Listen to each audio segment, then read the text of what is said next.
Moms kitchen ল্যাবে আপনাদের সবাইকে স্বাগত। চিকেনের বিভিন্ন রকম রেসিপির মধ্যে কাবাব অন্যতম। চলুন আপনাদের সাথে আজ শেয়ার করি ভীষণ সুস্বাদু ও স্বাস্থ্যকর একটি কাবাবের রেসিপি, চিকেন শামি কাবাব।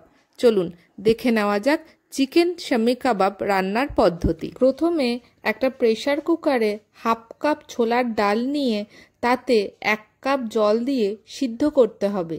একটি হুইসেল পড়ার পর ধিমে আঁচে 10 মিনিট সিদ্ধ করে গ্যাস বন্ধ করে ঠান্ডা হওয়া অবধি অপেক্ষা করতে হবে।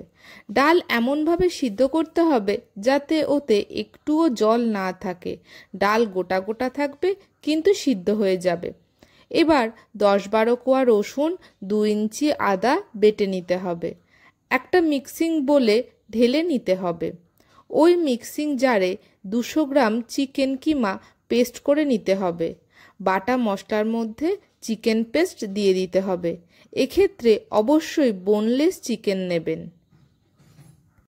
ওই মিক্সিং বোলে একে একে একটা পেঁয়াজের কুচি, কিছুটা ধনেপাতা কুচি, হাফ চামচ গরম মশলার গুঁড়ো, হাফ চামচ জিরে গুঁড়ো, হাফ চামচ ধনে গুঁড়ো, 1 চামচ গোলমরিচ গুঁড়ো, হাফ চামচ গোটা জিরে, হাফ চামচ কাবাব মশলা, 1/4 চামচ কাসুরি মেথি, 1 চামচ ছাতু, হাফ চামচ হলুদ গুঁড়ো, স্বাদ মতন লবণ, হাফ চামচ আমচুর পাউডার, স্বাদ মতন লঙ্কার কুচি দিয়ে দিতে হবে। অন্য একটা বাটিতে একটা ডিম ফাটিয়ে নিতে হবে। এবার ফেটিয়ে নিয়ে ওই মিক্সিং বোলে হাফ ঢেলে দিতে হবে। যদি প্রয়োজন হয় তাহলে অল্প অল্প করে পরে দিতে হতে পারে। এবার সিদ্ধ ডাল দিয়ে দিতে হবে। ভালো করে মাখতে হবে।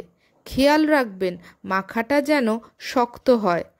বাইরে থেকে একটুও জল দেওয়া যাবে না। প্রয়োজনে ফ্যাটানো ডিম দিতে পারেন। এবার একটা বাটিতে জল নিয়ে তাতে হাত ভিজিয়ে নিতে হবে।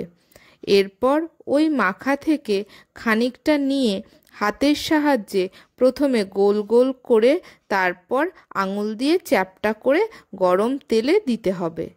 তেল মাঝারি গরম করতে হবে। খুব বেশি গরম তেলে দিলে কাবাব জ্বলে যাবে। এক্ষেত্রে আপনারা সর্ষের তেল বা সাদা তেল ব্যবহার করতে পারেন। ঘিতেও শ্যালো ফ্রাই করা যেতে পারে। এইভাবে ধীরে ধীরে ধিমে আঁচে কাবাব ভাজতে হবে। গোল্ডেন ব্রাউন হলে তেল ছেঁকে তুলে নিতে হবে। এই সময় গ্যাসের ফ্লেম হাই রাখবেন, তাহলে এক্সেস অয়েল কাবাব থেকে ছেড়ে যাবে। এইভাবে ব্যাচ ওয়াইজ সব কাবাব ভেজে নিতে হবে।